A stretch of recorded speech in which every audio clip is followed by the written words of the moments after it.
Olá, você está no Arena IE. Eu sou a Alessandra Gonzaga. E eu sou Marcelo do Carmo. Gente, vamos falar hoje sobre o comportamento cooperativista, é isso? É isso, né? Aproveitando que a gente está no ano das cooperativas, aproveitando que a gente, quando você estiver ouvindo esse episódio, já vai ter eventualmente participado da nossa live especial, né? O café, né, da Conexão IE com os RHs cooperativistas.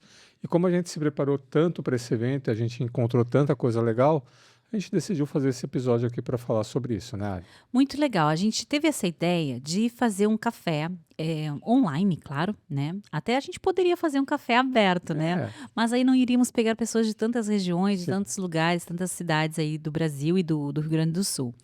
E esse café, o primeiro Conexão Café, a gente está colocando RHs ligados a cooperativas, ou popularmente chamando RH cooperativista. O mote desse evento são as competências socioemocionais para os líderes de cooperativas. E para fazer frente a esse café, a intenção de um café é sempre assim: trazer tendências da área, desafios para o setor, compreender um pouquinho do mercado. E a gente quis trazer cases também que a gente foi investigando nos últimos anos a partir de assessments comportamentais e entendendo o que afinal de contas é diferencial, mas mais do que isso, que características tem o comportamento presente e desejado no mundo das cooperativas, né? Isso, que competências eles precisam desenvolver dado o contexto, o cenário, né, que a gente está vivendo. E a gente começou explorando justamente esse contexto, né, Ali? A gente encontrou uma série de materiais bem interessantes, inclusive recém saiu um relatório agora em julho, né, da Aliança Cooperativa Internacional, porque o cooperativismo é um movimento global, né? E eles sempre começam assim fazendo essa análise de contexto, né? Essa análise de cenário. E, puxa vida, não é só aqui no Brasil, né? Eles também constatam essa instabilidade econômica, essa instabilidade política, essa incerteza, né? Eu lembrei do nosso livro Conectados, né? Essa era do caos, né? Eles não falam assim, eles não são tão dramáticos, né? Como a gente coloca no Conectados, mas todo mundo está percebendo essa era de incerteza e caos. E isso traz uma série de desafios, né?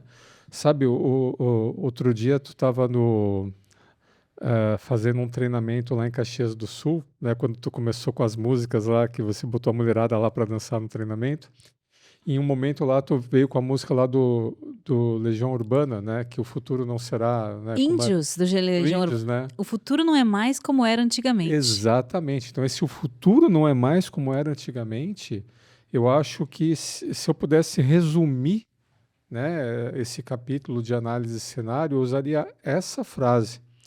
Tanto é que uma das competências, né, que eles colocaram que é importante, importantíssima de ser desenvolvida, é justamente essa capacidade de adaptabilidade. A gente está saindo do foco da resiliência. Se a gente for pegar uns 2, 3 anos atrás, No auge da pandemia não ainda sei se tinha você isso. lembra, né? Todo mundo Claro, falava resiliência, todo o resiliência, tempo. resiliência, com uma esperança assim de, não, vai passar, né? Isso. Só que não Aguenta, passa. descansa um pouquinho que passa. Não, não apenas não vai passar, mas não vai ser mais como era antigamente. Isso. Então, se a competência de adaptabilidade, eu acho que é a top, né? E, inclusive, num outro levantamento, além desse da Aliança Internacional de Cooperativas, a Korn Ferry já havia apontado como as 5 principais competências. Mas antes de chegar nessas competências específicas e nos Tá o órgãos, e-book aberto. isso, eu tô com o nosso e-book, a gente preparou um e-book muito especial. Se você quiser conhecer, esse e-book é totalmente gratuito, a gente preparou ele com muito carinho. Ele tem 27 páginas, talvez até você receber ele tenha um pouco menos ou um pouco mais, porque a gente está nas edições finais dele, tá muito bonito esse material. E o começo do e-book, a gente fala assim, ó, que quando as competências comportamentais, elas estão dentro de cooperativas, isso muda um pouquinho o contexto delas. Então já existe aqui um primeiro recorte que é por ser de cooperativas. Em que sentido? Tem que sintonizar com valores coletivos, tem que ter alguma maneira um vínculo comunitário, tem que poder gerar um impacto social positivo. Então, já vem na cabeça da gente que tem que ter algo a ver com colaboração, com confiança, com um propósito compartilhado. De uma maneira geral, na época da pandemia, e já que a gente está trazendo a resiliência, acho legal fazer esse paralelo, se dizia muito que para conseguir liderar no meio daquela crise toda, era necessário ter esse tal propósito compartilhado. Lembro de uns primeiros artigos que a Korn Ferry tinha disponibilizado, professor Boyatzis, Daniel Goleman, tinham feito contribuições nesse sentido de que organizações de saúde que conseguiam colocar para sua equipe médica e de enfermeiros, auxiliares de saúde, naquele primeiro atendimento, uma noção de estamos aqui para salvar vidas humanas, trazendo esses momentos para falar do propósito, que essas pessoas tinham um melhor enfrentamento dos seus próprios sintomas de adoecimento psíquico. Uhum. Então, ok, acho legal trazer de que agora a continuidade desse estresse, digamos assim, desses estressores ambientais nos cercam, isso não vai passar tão fácil. É um novo jeito de viver, né? Mas eu quero trazer só mais um dado para te poder Uhum. comentar, Má. A Aline me mandou, a Aline trabalha com a gente aqui no marketing da Conexão IE. E ela mandou para mim um estudo do Valor Econômico Uhum.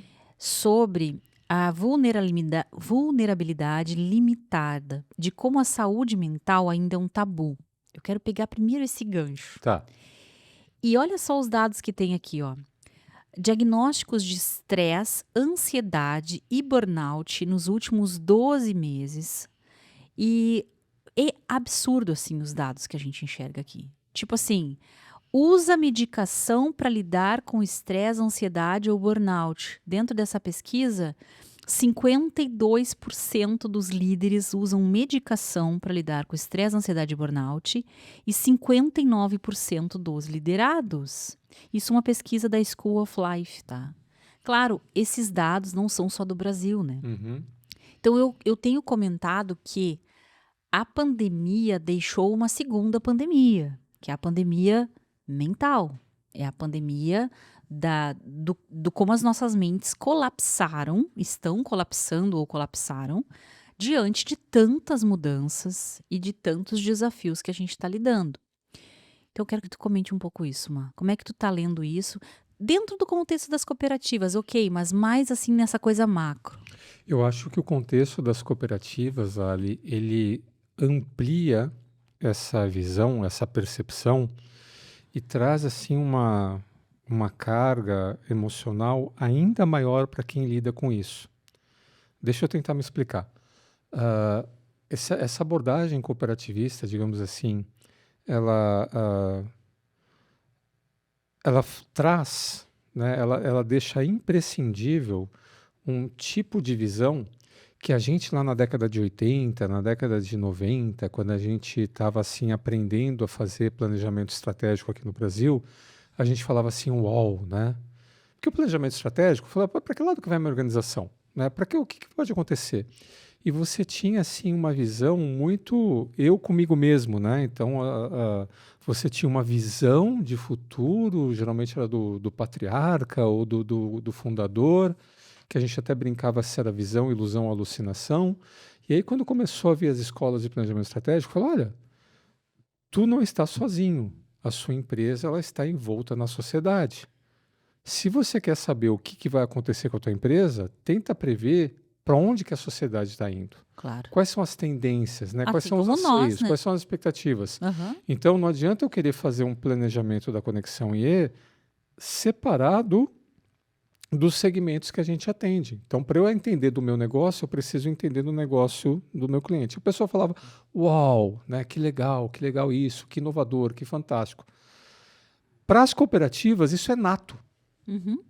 Como a cooperativa tem essa condição de, olha, nós estamos aqui para o bem comum, Uhum. e você ter a comunidade que você faz parte, né? Você ter os seus cooperados como parte do seu negócio e missão do teu negócio, você sentir, você ter essa percepção do que está acontecendo lá fora, é imprescindível para você colocar suas metas. Não tem como você se Não há descolar. como Não dissociar. tem como você viver numa bolinha. Não, vou ficar numa bolinha aqui. Ah, esse segmento não está bom, eu vou procurar um outro segmento de mercado, eu vou procurar uma outra geografia, eu vou lançar um outro produto. Não, não, estamos junto aqui. É. E esse fato de Essa estar noção de junto mesmo e estar barco, né? conectado, Aham. e como a gente sabe que, como você falou, essa pós-pandemia está contaminando uma série de setores da nossa sociedade, olha só o que está acontecendo com os desligamentos nas indústrias.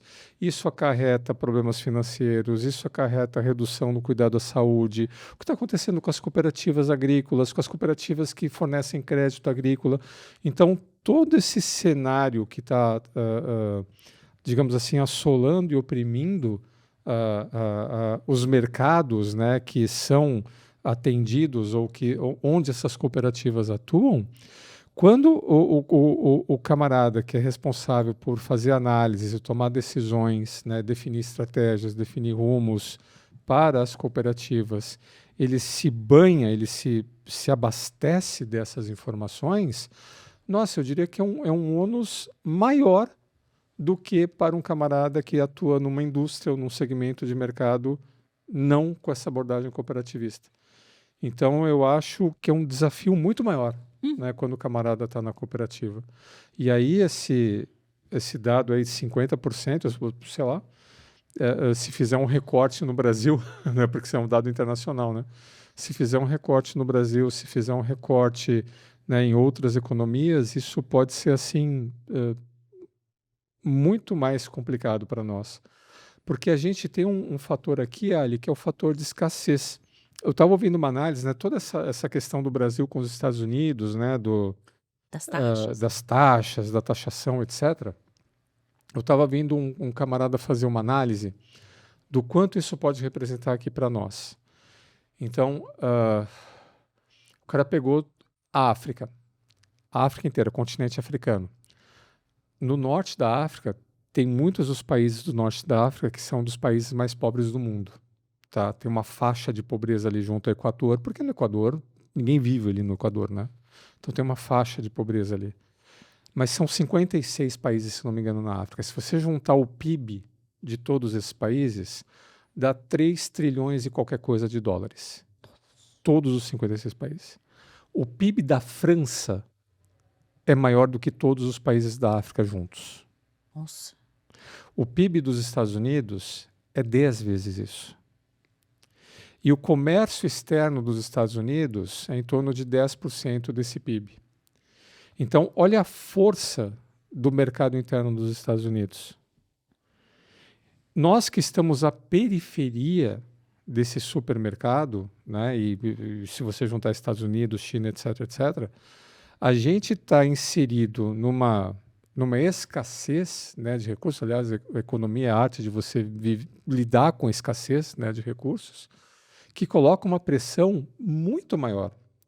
Então, quando você pega um organismo internacional de cooperativas, quando você pega um organismo internacional que faz um recorte, muito desse recorte deve pegar ali Estados Unidos e Europa, é uma realidade complicada, mas ainda muito mais tranquila que a realidade que a gente vive aqui. Nossa. Sabe, deixa eu fazer um exercício de uma Ó, leiga coloquei nessa. um monte de coisa aqui. Não, adorei. Eu adoro quando tu viaja nessas coisas econômicas, Má. Eu sempre gosto dessa tua visão macro e da relação que tu traz com o campo econômico. Porque não dá pra gente dissociar os nossos movimentos como indivíduos, como instituições, do que de fato nos garante sobrevivência e crescimento. Então existe sim a sobrevivência, né? Mas como dizia lá a música do Titãs, bebida é água, comida é pasta, tu tem fome de quê, tu tem sede de quê, né? Porque a gente quer mais, a gente quer mais da vida.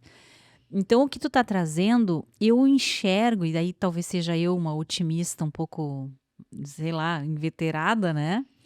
Eu enxergo que se a nossa quantidade de riqueza é muitíssimo menor do que uma riqueza, por exemplo, americana, chinesa Europeia. ou europeia, poxa, qualquer mudança faz uma baita diferença.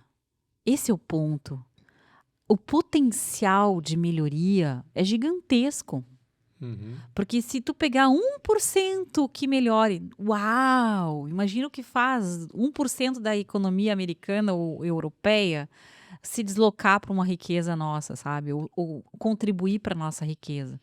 Então a base de valor deles é muito ampla Uhum. e a nossa permite esse crescimento maior. Eu sei que esse é o lado mais Não. cheio do copo, né? E Mas aí, e aí, interessante só para isso. fechar esse capítulo econômico, né, a importância, principalmente que as cooperativas de crédito têm para um cenário como o do Brasil.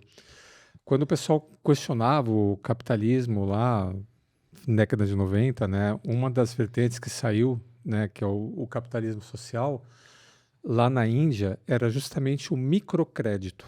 Uhum. Então você tinha ali um monte de famílias, né, que Isso que eu viviam quero da chegar. subsistência, e aí o pessoal pegava aquelas famílias, tá, o que que você precisa? Ah, se eu tiver uma bicicleta, Isso. eu consigo levar a produção aqui para uma feira na cidade e consigo vender essa produção. Então eu preciso só comprar uma bicicletinha. Aí ia lá e dava a bicicleta, dava o dinheiro para comprar a Me bicicleta. lembrei do filme maravilhoso O Menino que Inventou o Vento. É, pequenas coisas, né? Então Nossa, que numa fenomenal. economia de escassez, pequenos investimentos, né, Fazem de toda a microcrédito. diferença. E o pessoal dava o microcrédito para as mulheres, principalmente, né, que eram as administradoras das casas, né, dos lares, que e na cultura da Índia eh, eh, isso fazia muito sentido, e em muitas outras culturas também faz sentido, Sim, que se né? diz que se um homem ganhar um dinheiro subsidiado, claro, tô generalizando em termos de políticas econômicas globais, ele vai comprar com outras coisas para o seu Ah, benefício ou para o seu alívio, que vai gastar no boteco, né, aham, vai. E a mulher vai comprar leite, vai sim. comprar o que a família Então precisa. eu sei que não é o foco da cooperativa o microcrédito, mas fazendo essa analogia, né? Aham. Se você pega ali uma comunidade local e se você fomenta o crescimento dessa comunidade local, todos ganham, né, naquela comunidade. Então, esse é o que é o raciocínio que está por trás dessa nossa conversa econômica. E eu acho que eu estou entrando na tua linha de raciocínio aqui, Má. De que diferente de em outros mercados, que você pensa assim, em primeiro lugar, na tua própria sobrevivência, e se Deus quiser, do teu sistema local, aqui tu parte do teu sistema local para poder imaginar qualquer possibilidade de continuidade e sobrevivência. Então, o raciocínio de comunidade, de colaboração para crescimento coletivo, passa a ser a base do comportamento dessas pessoas e, portanto, dessas lideranças. E aí, o que faz isso com a realidade que a gente está hoje no Brasil, Mar? Vamos trazer agora os nossos dados. Bah, Fala um pouquinho, porque eu vi que tu ficou fazendo muitas análises nos últimos dias em cima das nossas ferramentas de avaliação comportamental. O que tu leu lá, Mar? Pra gente começar a trazer em miúdos aqui.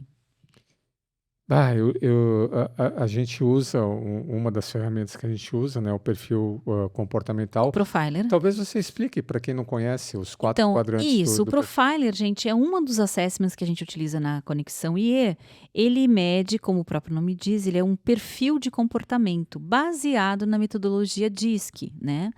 Então, que é uma metodologia bastante antiga e que a gente gosta exatamente pela simplicidade. O modelo ele é suficientemente rebuscado para trazer nuances comportamentais, mas não é tão detalhado a ponto de você nem saber que ação tomar, né? Então, para nós que desenhamos programas de desenvolvimento, ele nos dá uma base muito boa para poder navegar.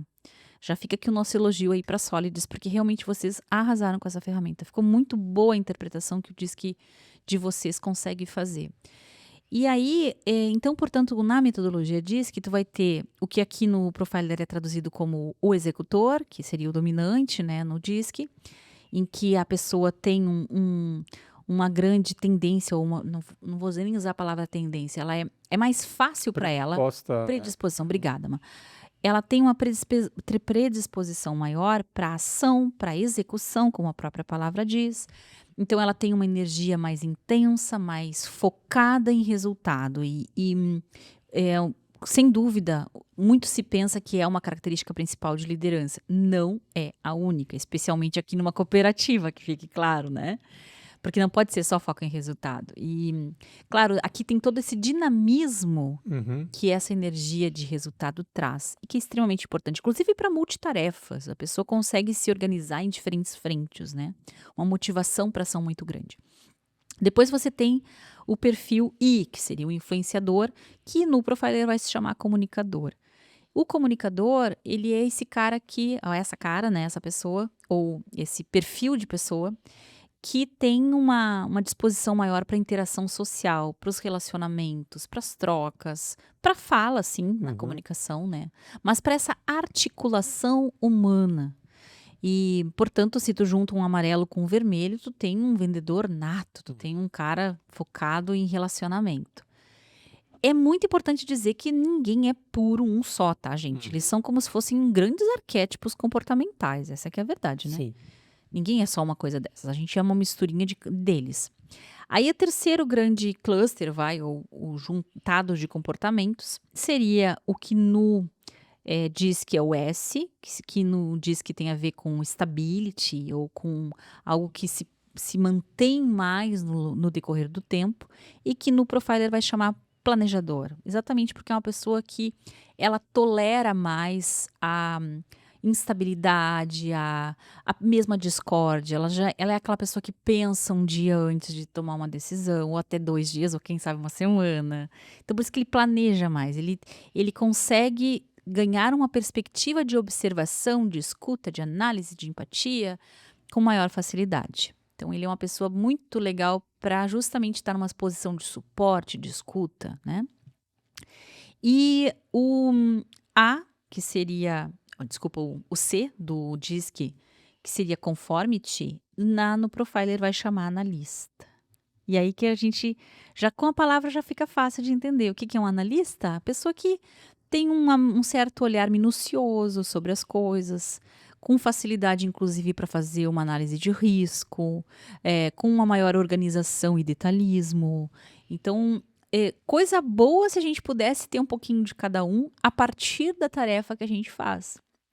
Mas o que tá claro é que a gente vai navegando nessas características e não necessariamente a gente consegue se adaptar ao meio, já que tu trouxe a adaptabilidade, levando a característica que o meio exige. Porque o que vem a ser esse princípio de adaptabilidade que tanto conversa com a inteligência emocional? A vida vai te trazer limões. Sempre vai ter limões. Vai ter outros dias que vai ter outras coisas gostosinhas para ti. Mas vai ter muitos limões. E quando te trouxer limões, como você vai lidar com isso? Uhum. E os limões podem vir nas mais diversos formatos e possibilidades situacionais. A pessoa com alta inteligência emocional, ela vai conseguir adaptar seu comportamento da melhor forma possível a partir da situação e do contexto. Então, se o contexto te exigir atinja uma meta, você precisa agora se focar numa meta, tu tem que ter muito mais ação do que pensamento. Bora lá, vamos embora, né? Vou 1, 2, 3 já. Começou a corrida, tu tem 100 metros, tu só tem alguns segundos. E deu, tá começando a contar o cronômetro. Nesse momento, tu precisa de uma energia de tiro. Tu precisa, como disse uma vez um cliente meu, como é que é? Eu tenho que ser que nem a raposa atrás do coelho, né? Uhum. Que é aquele, o raposa não, sabe aqueles cachorros de caça? Sim. Aquela visão de caça, de eu preciso ir em direção àquele coelho e nada mais para mim importa a não ser isso, essa é a visão de executor. Só que tu imagina tu tá com essa visão numa situação em que tu tem incerteza, que tem pessoas estressadas, que você não tá com todos os recursos que você precisa para ir lá e chegar nesse coelho. Tu vai ter que parar um pouquinho, sentar na beira da estrada e pensar, bom, vamos lá, como é que eu posso fazer isso? Tu vai precisar de um planejamento. Talvez tu vai ter que olhar os teus equipamentos de caça e dizer, bah, isso aqui não funciona mais. E aí tu vai ter que ligar o analista. Talvez tu vai ter que pedir ajuda para a equipe de caça que está ali atrás e acionar o teu comunicador. Uhum. Então, o grande problema, e eu vejo que tem a ver com RHs em geral, e eu me coloco nessa fila, tá? Porque eu trabalho com gestão de pessoas há muitos anos, é que a gente às vezes tem um martelo e fica procurando os pregos. E para todo todo problema que a gente só sabe bater como se fosse um prego. Isso. E aí, gente, a gente teve a oportunidade, tive a oportunidade de pegar, né, preparar para esse book e também para outras coisas que a gente está fazendo lá na Conexão. Eu fiz uma análise estatística, né, dos perfis, né, comportamentais das lideranças que a gente teve a oportunidade de interagir nesses 2 últimos anos aí, que a gente trabalha com esse instrumento específico. Temos isso de outros instrumentos também. E se tem uma distribuição entre um perfil executor, batedor de bumbo, não, vamos lá. Isso, Não, vambora. o batedor de bumbo é mais o comunicador, né? Vamos lá, o comunicador. Ou o executor, daqui que eu faço, vamos lá, tem que fazer, não fez ainda, né? o crítico, né? Vamos ver o que o analista, né? O que eu posso fazer aqui? E o planejador sumiu, o crítico sumiu, Sim. e está todo mundo no amarelo comunicador ou no vermelho executor. Como que eu interpreto isso, né? Por exemplo, eu vejo você interagir com os teus mentorados. Então, quando a Alessandra está falando com o mentorado, é um a um, né? Isso. Então, basicamente, você está escutando uma pessoa e usando a tua capacidade de análise e planejamento para pensar junto. Isso. Porque, por algum motivo, essa pessoa está presa em algum paradigma, ou ela não está conseguindo enxergar alguma coisa porque ela não tem alguém em que ela confie para fazer um contraponto, para produzir sentido. Então, eu vejo que quando tu está atuando como mentora, tu está com o teu azul em alta, porque tu está prestando atenção e tentando entender, Chega a estar escrevendo com ou papel e caneta na escrevendo, mão. né, Aham. produzindo sentido, está emprestando a tua capacidade de produzir sentido para aquela pessoa, você está produzindo sentido junto, e você está com o teu verde, né? Muito ativado. Porque você também tá, agora que a gente entendeu isso, o que a gente vai fazer, e aí tu vai para o amarelo, tá? Tu vai lá e tu faz, tu consegue fazer. Então tu tem ali, apesar de tu ser um perfil que tu também é um pouco vermelho e amarelo, mas tu consegue navegar muito bem por esse azul e verde porque você está interagindo com uma pessoa, tá? E que fique claro aqui que o Marcelo diz que me vê, gente, porque eu tô do lado dele, às vezes, no escritório com os fones, Isso. fazendo atendimento, e ele tá vendo que eu tô apontando Sim. e ouvindo. Não, e a gente conversa sobre os isso. processos, etc. Tá, Aham. tá. Vira para eu dando aula Aham. como professor, Sim. que agora eu não tenho um mentorado. Na época das salas lotadas, você tem lá 50 alunos na sala de aula. Quantas vezes a gente ficou com salas de aula com 50 alunos? Nossa, eu lembro disso. E os alunos, Até mais, né? eles têm problemas, eles têm dificuldades, eles têm suas vidas pessoais, eles têm Suas listas de seus tarefas. recursos cognitivos. Cada aluno é um aluno, se você for ver. Só que você tem 3 horas para dar uma aula, então você tem uma limitação de prazo, tu tem um conteúdo que você precisa cumprir, tu tem aulas que precisam ser avaliadas, tu tem que fazer atividades avaliativas, tu tem... Se eu for falar, não, peraí, vou ligar meu crítico aqui, vou conversar com cada aluno e ver o que cada aluno... Eu não tenho condição de fazer isso. Sim. Então, o ambiente de aula, apesar de ser completamente ineficaz, como você tinha, e os sindicatos de professores viviam falando isso, né? Muito aluno por professor, muito aluno por professor. Quando a gente dá a turma para treinamento, né? O pessoal fala, não, mas não dá para colocar 40 alunos na turma, não dava. Dá, mas o que vai acontecer? A gente vai ter que desligar um pouquinho o azul, a gente vai ter que desligar um pouquinho o verde, e você vai virar um amarelo-vermelho. Você vai virar vamos, remem, remem, remem. Já fizeram, não está feito, está errado, é assim que faz, né? Você fica um amarelo e vermelho. Aí você pega esse professor e você dá 1, 2, 3, 4, 5 cadeiras. E aí você multiplica isso por 250 alunos. Quanto mais você sobrecarrega essa pessoa, até por defesa e por incapacidade, e pela pressão de prazo, de recurso, de meta, ela vai desligar o verde, ela vai desligar o azul, ela vai usar o verde e o azul para sobrevivência própria, para autopreservação, né? E ela vai partir do princípio que nem todo mundo vai ficar na empresa, a rotatividade é uma coisa natural, como é que é o ema-ema, cada um com seus problemas.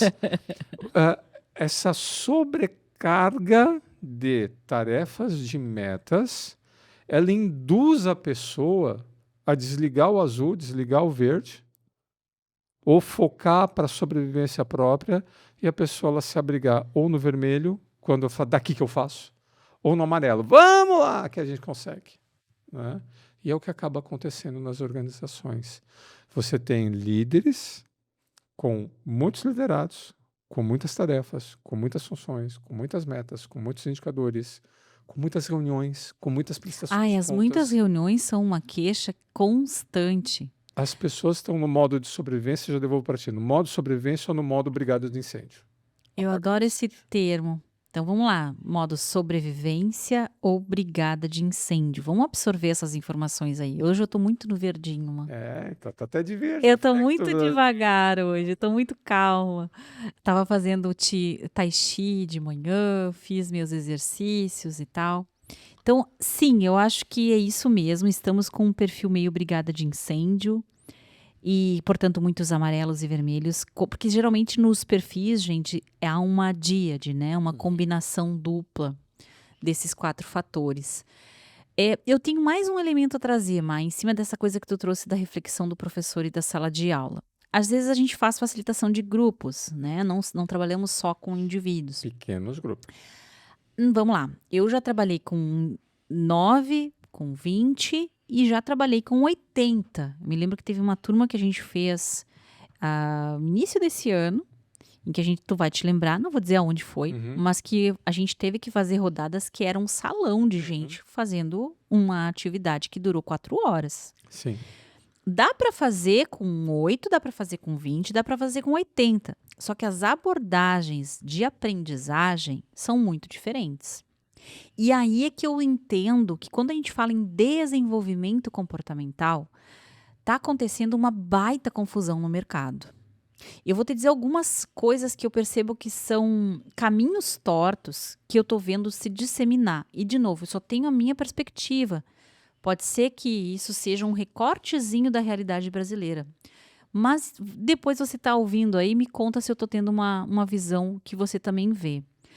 Nos desenvolvimentos em organizações, eu enxergo 3 coisas que estão fora da curva que estão acontecendo. Um é o perfil treinamento influencer, né? Que é tipo aquilo que a gente viu em alguns congressos, que parece que a pessoa vai ter um troço no palco e levantar voo. É o cara, o que tem o código que é quebrado o código. O cara Isso. descobre o. E a gente viu algumas pessoas até Faz assim que dá certo. isso, e que na verdade tem um efeito meio com cara de TED Talk, mas é um TED Talk de pessoas que já estão fazendo há 20 anos TED Talk, cansaram de criar uma linha de raciocínio e criam um efeito catarse. É um showman. Só que isso depois de meia hora esgotou. Não tem como tu manter uma turma sempre naquela energia alta. Então isso tem um efeito muito mais do que a gente chama de sensibilização, de um certo impacto, e por isso que as pessoas ficam encantadas, né? Oh, nossa! Tá, mas isso a mandracaria dura alguns instantes. Em seguida, tu vai ter que pegar esse material, esse encantamento, o que eu faço com isso? Para onde é que eu levo isso? Tá, então esse é um primeiro ponto. Tem muitas... E eu vejo que às vezes o pessoal pede isso da gente, né? Que dá para fazer assim uma coisa, né? Vem... Aí eu digo, dá. Daí a gente faz uma palestra, daí no máximo 1 hora. No máximo 1 hora, geralmente 45 minutos já está esgotando o efeito disso, mesmo que tu traga para a plateia a um limite. Tá, muito bem. Uma outra coisa que eu vejo acontecer eu ouvi essa falácia essa semana. A gente estava montando uma proposta de desenvolvimento e eu escuto da pessoa que está do outro lado, que estava me encomendando a proposta, assim, é que veja bem, Ali, a gente quer fazer no remoto uma espécie de masterclass, em que a gente vai aprender sobre os conceitos em masterclass. Para mim é simplesmente aula remota, é isso. Mas ok, as pessoas adoram dar nome bonito, né? Ok, masterclass, tá. E depois, quando forem as vivências, daí a gente faz várias atividades uma depois da outra. Eu não sei de onde as pessoas pensaram que quando elas estão sentadas, elas só podem ter uma aula chata com alguém falando, E quando elas estão juntas, elas não podem mais parar para pensar, elas só têm que ficar pulando ou botando post-its em algum Tem que lugar. produzir sentido. Por que mesmo que eu tô fazendo isso aqui? Cara, tu tem que ter sempre as duas coisas. Eu não sei de onde as pessoas me partiram isso. Ciclo de Kolbe É inteiro. o ciclo de Kolbe. Qualquer experiência de aprendizagem que se propõe a ter um efeito duradouro precisa promover ao mesmo tempo engajamento e reflexão. Sim. E esse raciocínio que tu está dizendo de que tem muito menos analista e planejador também está nas formações. Uhum. Então as pessoas querem que num passe de mágica, pulando de cabra cega, se jogando, segurando-se em cordas e com dinâmicas criativas, as pessoas mudem um comportamento. Quando a gente usa mandracaria, né? Ah. Eu sempre lembro isso para as pessoas. Tu já viu não sei, não é da sua época. Ela é mais nova do que eu, gente. Tu já viu uma revistinha do Mandrake? Não, eu já ouvi o termo mandracaria, mas mandrake não. Mandrake era uma personagem, né? Ele era a de 1934, Não, né? o Arthur me assoprando que é um mágico aqui, ó. Eu tenho Isso, né? meu gafanhoto, obrigado, gafanhoto. E ele é um dos primeiros super-heróis que tinha na sua... Eu lembro de ter revistinha do Mandrake, né? Igual o Cebolinha, etc, etc. Você comprava a revistinha, né, do Mandrake. E o que era o Mandrake? Ele era ilusionista, hipnotizador e usava truques de mágica, ilusão e hipnose para combater o crime. Então, quando ele via algum criminoso, ele ia lá e ele conseguia hipnotizar o cara. Então, quando a gente fala mandracaria, o cara é ilusionista, o cara, né, ele não é um mágico, né? Ele é um ilusionista, ele é um hipnotizador, né? E tudo que não, isso é mandracaria, né? É o popular conversa para boi dormir que alguns acreditam, né? Mas não dá para você acreditar o tempo todo, porque quando, né, a vida se torna real, opa, né, não funciona. Pois então, é isso aí. Então essas duas abordagens era o que a gente mais via até então. Uhum. São erros muito comuns. O efeito de querer o tempo inteiro manter as pessoas numa vibe positiva, que o nome disso é sensibilização, e olhe lá. Preciso engajar as pessoas. As pessoas estão desmotivadas. Eu digo, tá, Faz então, alguma coisa aí. eu digo, então contrata uma animadora de torcida, né? Contrata Pra um ficar. stand-up. Isso aí. Só dá uma Deve pesada. ser muito legal, né? Aliás, eu super recomendo, porque é uma delícia o stand-up comedy. Mas é um efeito catarse. Sim, é um efeito catarse. Não é para provocar desenvolvimento, né? Se tu quer provocar desenvolvimento, tu vai precisar entender. Passar pelo campo da reflexão. E isso produção de inclui um ciclo de Kolbe completo. Uhum. E mais, e aí é que vem o que o nosso relatório traz. Não adianta tu desenvolver competências genéricas, porque tu, sei lá, botou no chat GPT e descobriu um rol das 10 principais competências que tu vai desenvolver. Ou, que é pior ainda, fazer nomes aleatórios de treinamentos ou coisas que estão na moda e inserir para as pessoas deglutirem, como se fosse um grande cardápio do que está na moda. E fica uma indigestão. É que nem tu querer misturar sushi com um churrasco com maionese, sabe? Ó, já deu fome aqui, a gente não almoçou ainda.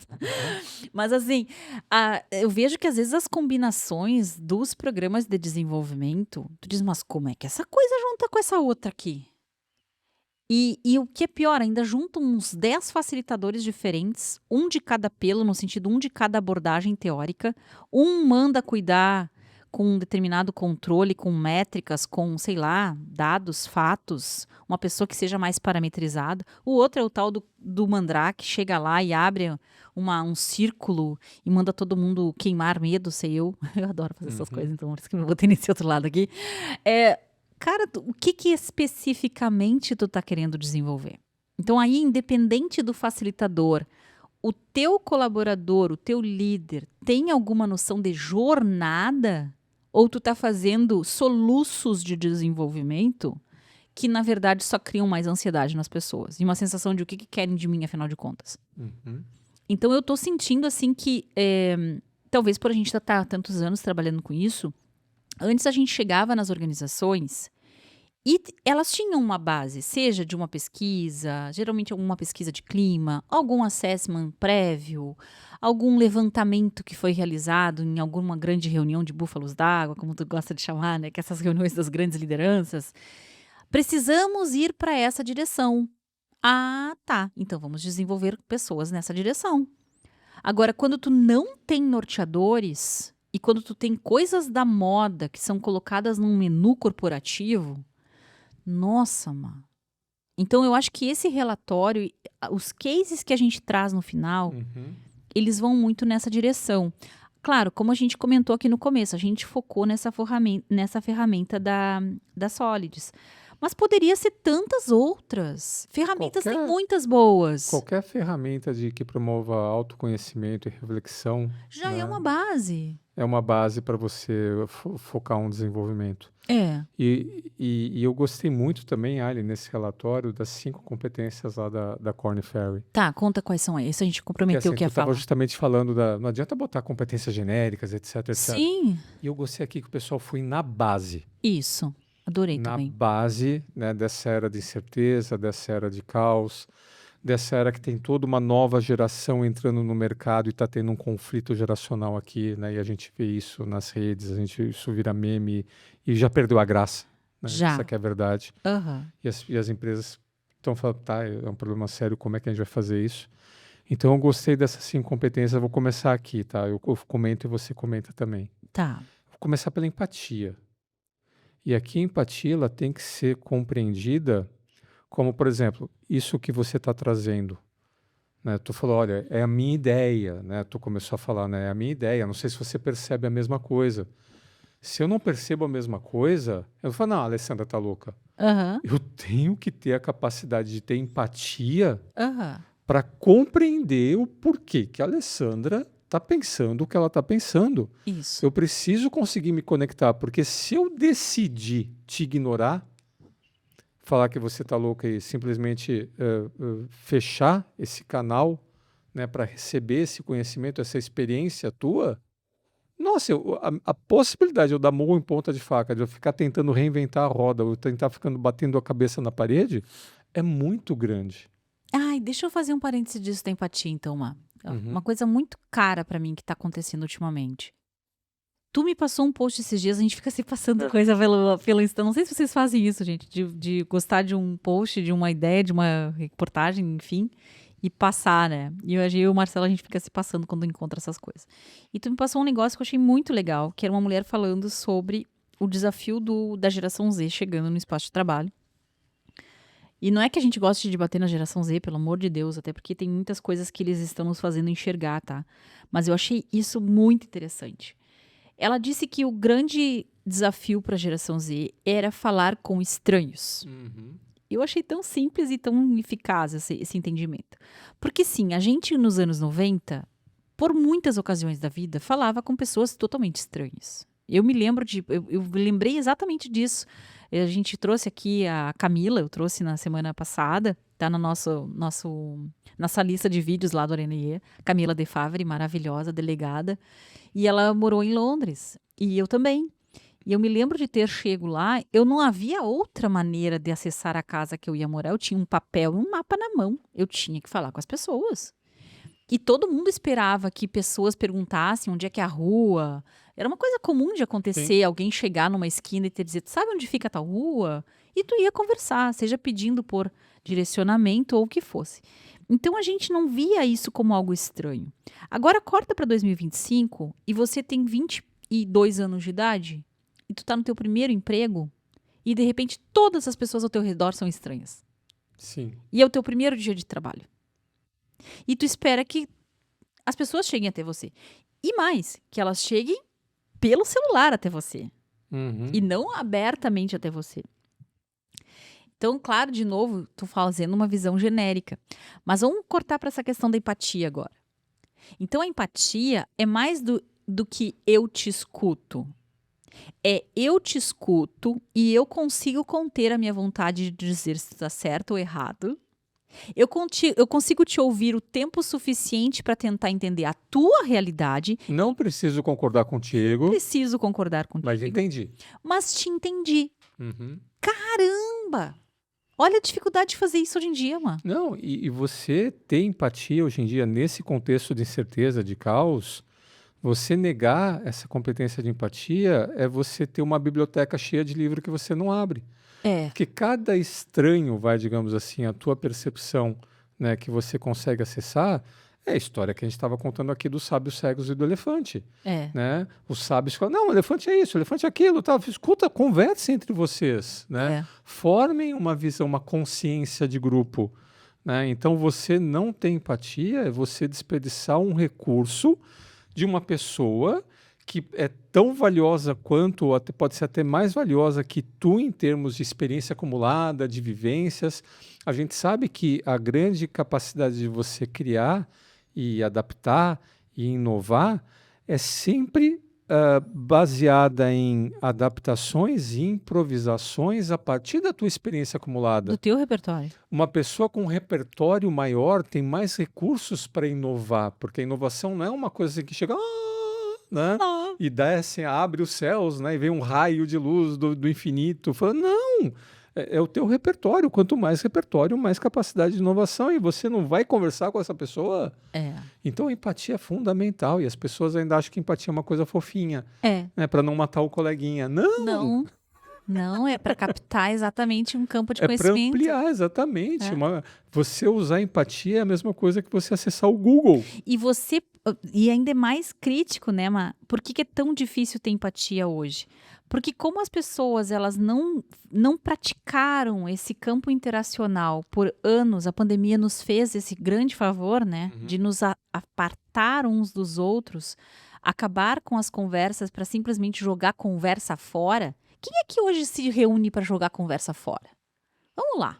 Sim, Para falar de qualquer coisa, por conversar. por conversar. O que eu acho das plantas artificiais do cenário do Areneie? Pronto, né? Como isso mexe em mim? Sei lá. Sim, Sem nenhum compromisso de ter que chegar numa grande ideia, construir uma empresa, votar em alguém. Poxa, por praticar. por praticar. Então eu sinto assim que a gente foi criando essas categorias e rótulos entre as pessoas para justamente a gente não perder tempo lidando com coisas que a gente não conhece. Uhum. E isso foi deixando todos nós muito mais tapados para realidades que podem muito nos beneficiar. Sim, O tal do tudo vale a pena se a alma não é pequena. Tu nunca sabe quem pode te contribuir com uma nova visão, com uma nova percepção, com um entendimento de algum filme que viu, de algum livro que leu, de alguma história que viveu e que vai te fazer vai te preencher de alguma maneira uma necessidade de sentido. legal. Tudo bem. Próxima competência, Ali, é aquela que tem tudo a ver com o que você estava falando, Aham. né? Que é o pensamento crítico. Pronto. Essencial para a produção de sentido. Ah, Precisa o de azulzinho sentido. lá, lógico. E o pensamento crítico, a gente já falou aqui, ele é campeão de audiência em todos esses inventários de competências necessárias, né? As pessoas terem a capacidade de falar, legal, e se, né? Quem sabe? Mas será? E se for assim? Mas por quê? Mas por quê do porquê? Né? Nossa, como isso é importante para você, primeiro, aprender, né? Você não vai, não é por tentativa e erro, né? A gente não tem recursos e tempo ilimitado. Então você precisa ter algum tipo de capacidade de fazer projeções e criticar as suas projeções, criticar as suas próprias ideias, refletir, até para você falar assim, você tem que ser assertivo, você tem que falar. Mas eu vou falar o que para a pessoa? Se eu estou inseguro, se eu não sei o que falar. Ah, mas aí Né? veja que interessante, Má. Parece que a gente está brincando de quente e frio aqui. É.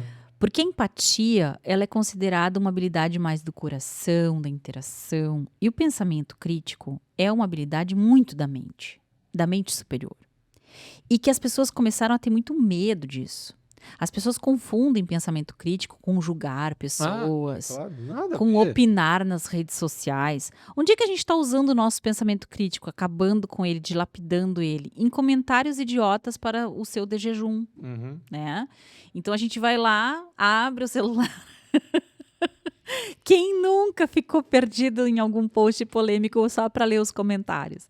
Só que se você conseguisse conversar com essas pessoas, que você só tem a opção de eu detesto ou eu adoro, E até eu acho engraçado que tá começando a ter, assim, que nem arquibancada nos comentários. Então, quando tem um post polêmico, alguém escreve assim: "Botão para quem acha que tal coisa", e aí vai lá e faz uma mini votação dentro. Uhum.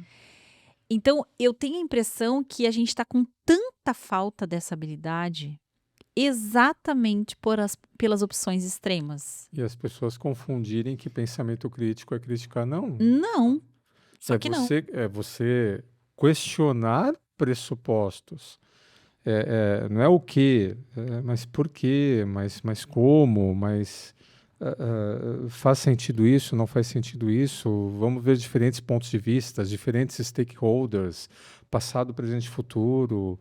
Quer ver um exercício de O pensamento? planejamento estratégico é Pronto. uma atuação de pensamento crítico. Então, quer ver uma situação em que a gente precisa usar pensamento crítico e que as pessoas se esquecem que fazem isso? Sempre que você faz uma prioridade na vida. Sempre que você tem que definir qual Uma tarefa é mais. decisão complexa? Isso, qual decisão vem, qual tarefa é mais importante, você precisa de pensamento crítico. Eu vejo muito na internet esses vídeos, memes de TDAH, porque TDAH virou meio que uma moda, um jeito de ser, né? Independente da pessoa ter o diagnóstico ou não. E até porque o diagnóstico agora é a rede social que dá, né? Mas é muito comum porque isso é um estado de confusão mental que todos nós estamos de alguma maneira mergulhados. Ontem eu estava sentindo o meu momento TDAH. Eu estava em casa, tinha tido uma crise de enxaqueca, por conta talvez de uma sinusite que a gente pegou vindo da serra, né, mano? Uhum. Ainda tô um pouco fungando aqui. E o que eu percebo quando eu tô trabalhando em casa? Vou na cozinha, acho um copo, tomo um copo d'água. Aí me lembro que eu tenho que encher meu negocinho de cheirinho. Aí eu volto pra pegar o copo.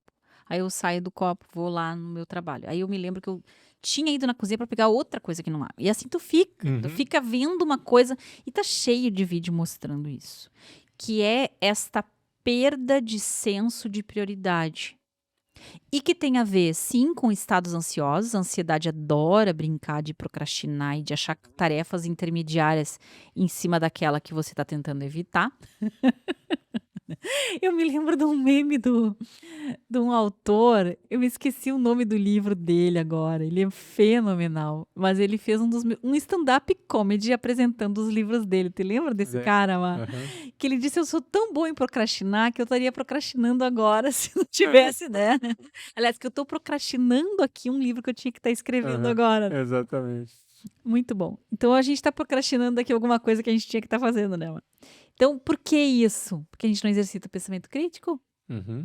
Porque a gente fica tanto tempo nas outras habilidades e não para exercer essa análise de não, vou fazer isso, depois isso, depois isso. Vou levar tanto tempo fazendo isso, tanto tempo fazendo aquilo, tanto tempo fazendo aquele outro. Então, nessa sensação de eu posso escolher qual tarefa vem antes, que a tecnologia nos deu, que o tipo de atividade que a gente faz, que é mais criativa, nos dá, a gente se perde e não utiliza o pensamento crítico, que é Uhum. tão ordenador do nosso sistema. Isso aí. A próxima competência que eu vou selecionar aqui, Ali, é colaboração. E aí, o que tu fala dela, Má? O que te vem? Bom, digamos que eu usei da minha empatia, né, para coletar informações, estou aqui fazendo o pensamento crítico, eu vou fazer alguma coisa. Eu vou fazer alguma coisa para mim Aham. ou eu vou fazer alguma coisa para nós? Ó, que legal. Senso de nós. Eu senso de nós. Bom, até aqui, eu diria que todas são importantíssimas dentro do contexto Todas estão cooperativas, conectadas. Aham. mas essa daí é colada com Então, a ideia de cooperativa. cooperativa, não cooperativa, né? Eu lembro que a gente brincava, né, quando a gente ia nas organizações, né? Feliz da empresa, né? Que o camarada vende o que foi produzido e o cara que supriu comprou o que era necessário, o cara que entrega. Porque quando o cara que produz faz a produção para otimizar os seus indicadores, o cara que vende para Depois para otimizar ver que suas Deus vendas. ajude um dia que O vai cara de entregar. suprimentos faz para economizar o estoque. Eu falei, não, peraí, gente, vamos planejar junto aqui, né?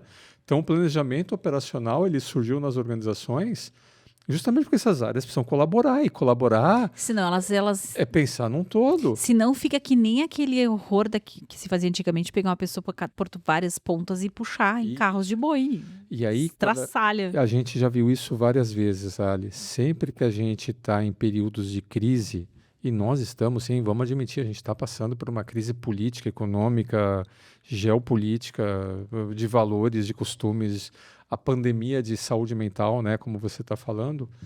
E aí as pessoas, elas pensam em si. Isso. As organizações, elas pensam em si. Então é onde organizações começam a falar, deixa eu ver como é que eu posso mudar aqui minha política de relacionamento com meus fornecedores para ampliar aqui meu fluxo de caixa. Ou como é que eu posso mudar minha política com relação aos meus clientes para tentar favorecer os meus resultados internos? Ou como é que eu posso otimizar os meus ganhos, mesmo que eu tenha que demitir muito mais funcionários do que eu poderia demitir? Sabe, começa a ter um movimento de pensar em si, na sua meta, no seu setor, no seu departamento, na sua empresa, na sua vida, na sua carreira, né? Por quê? Porque é a piadinha do leão, né? E eu preciso correr mais do que você, não preciso correr mais do que o leão, né? Então o cara tá lá botando tênis, mas o leão tá vindo, tá? Se ele te comer primeiro, o problema é Você, o teu, problema é né? seu. Tá botando tênis ali. Só que isso tem um preço lá na frente, Claro. né? Não apenas porque a crise vai passar e toda crise passa, mas juntos, né, a gente consegue mais. E para um pouquinho com essa frase, Primeiro, desculpa para nossa audiência pela imagem mental que eu forcei vocês a fazerem e que eu fiquei aqui penando com os carros de boi. Aham. Mas olha, vamos inverter essa imagem mental, então. Olha que maravilha que é quando você está achando que tem uma tarefa que é só tua e alguém realmente contribui para fazer com você.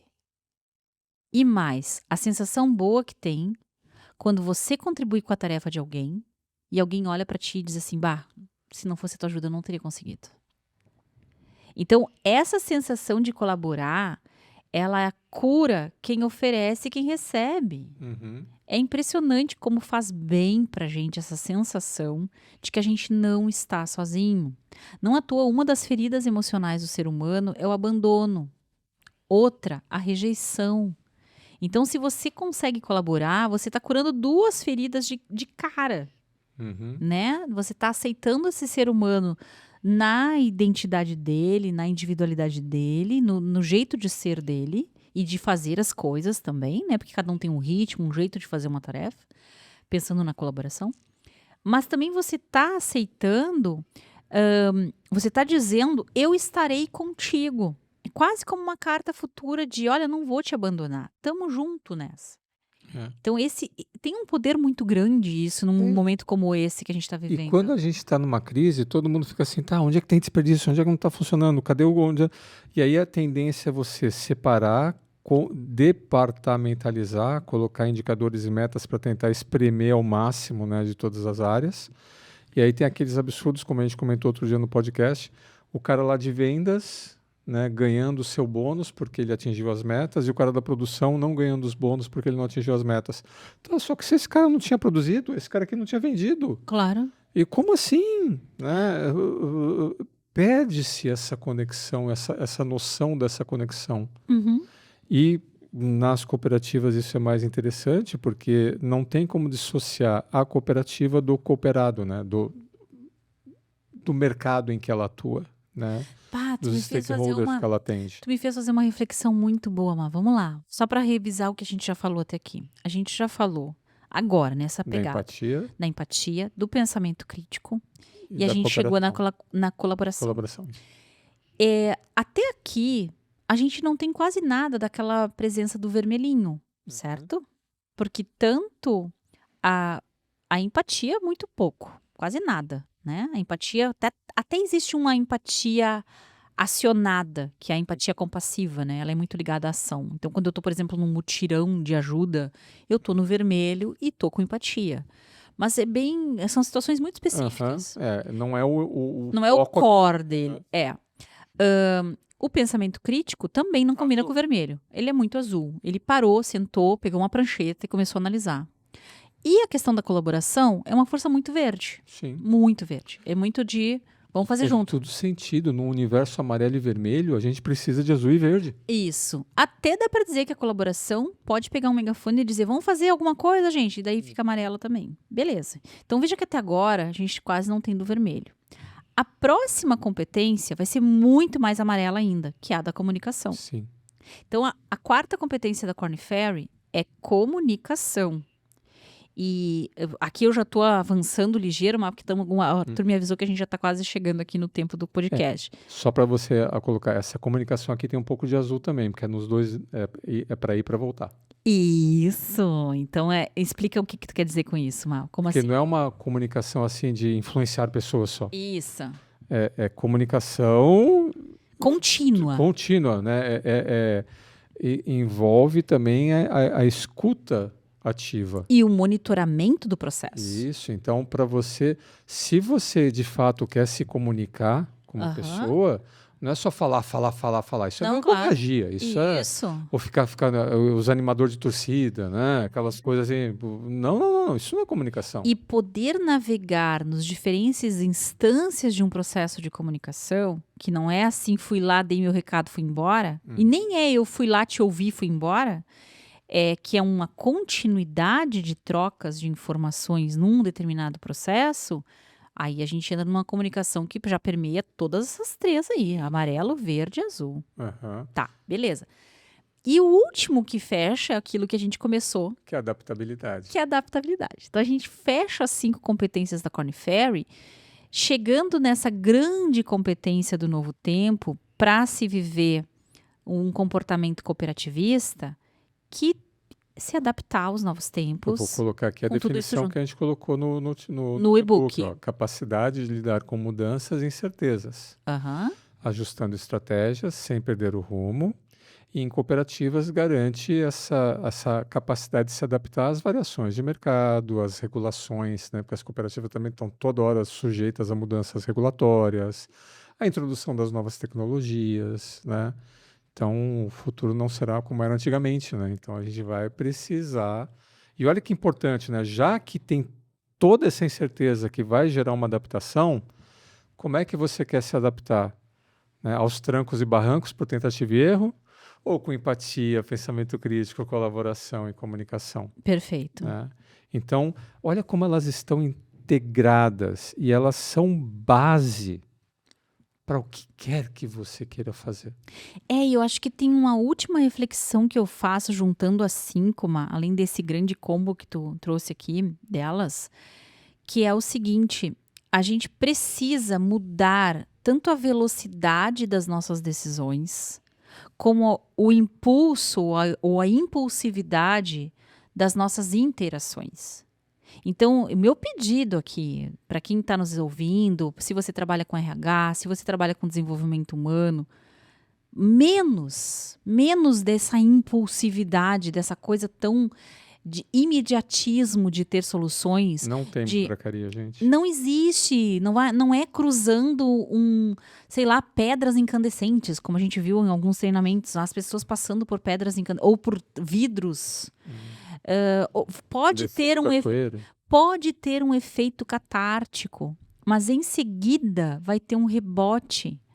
Porque a gente precisa olhar para essas pessoas que convivem com a gente da segunda a sexta-feira com um outro jeito para poder dar conta da realidade que a gente tem hoje. E se a gente só está preocupado em bater a meta do mês ou do trimestre, a gente não vai chegar até o final do ano. E os colapsos estão acontecendo exatamente por conta disso. Nessa de tentar fazer o que está de imediato como mais urgente, e sempre se tem esses soluços de urgência, né?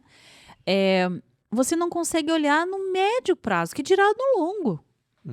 Aí você começa a se dessensibilizar e achar normal que haverá perdas no caminho. Só que, ok, eu concordo que haverá perdas no caminho, mas já pensou se você começar a perder todo o seu pessoal-chave? Já pensou? E para as pessoas que ainda têm um pouco mais de azul e verde, né? Fala assim, nossa, o que eu estou fazendo aqui? Sabe quando você é o único sóbrio na mesa de bêbados? Sim. Você vai ficar ali ou você vai? Então, sabe assim, cuidado que isso pode provocar um efeito de último que sair apaga a luz. E os mais sensatos são os que vão pular do barco primeiro. Que interessante, Má. Tá, mas aí já é a minha terapia. Agora eu entendi por que eu saio tão cansada muitas vezes. Adoro o momento da interação coletiva, mas é meio que uma cura para mim quando eu vou para mentoria individual, Sim, porque é um contraponto. E eu acho que isso que eu acabo fazendo no meu trabalho de desenvolvimento, quem está na função de liderança tem que conseguir ter esse também navegar nas diferentes dimensões do comportamento humano. Não dá para te ficar só querendo o tempo inteiro atingir resultado. ó, mentoria com a Alessandra, né? Ah, Carga de azul e verde, né? então. Preços módicos. Graças a Deus, né? Estamos cheios de trabalho aí. Então tá, gente. Muito obrigada. Acho que estamos encerrando, né, Estamos Mar? encerrando. Mais alguma coisa que tu quer deixar aí de reflexão? Não é isso, né? Não vá atrás das soluções mágicas, não deixe de lado a importância de você conseguir produzir sentido e você conhecer o perfil, né, comportamental das suas lideranças e ajudar a balancear esse perfil comportamental, né? Quer saber como? Conexão É, Lab. isso aí, show de bola. Eu pensei em botar do lado positivo isso que tu trouxe, né? Que é isso, a gente precisa ter um pouco mais de calma, um pouco mais de penso e de sentimento Isso aí. para fazer as coisas aí acontecerem. Tá bom, pessoal? Já estamos começando a devagar de novo, estamos indo para o almoço. E se você gostou desse episódio, comenta, compartilha. O Arenie tá crescendo, a gente tá adorando isso, a gente tá com mais seguidores no canal. Então, se você ainda não nos segue, por favor, nos siga. Aciona sininho para chegar o próximo episódio. A gente tá com uma lista de pessoas para serem entrevistadas nas próximas semanas. É sempre um por semana, tá, gente? Que a gente tá tentando manter aí aqui no Arena. Que vão ser pessoas interessantíssimas. Tu vai querer saber quando chegar o episódio. Então, muito obrigada pelo teu apoio, você que nos escuta sempre, e até o próximo Areneia. Até.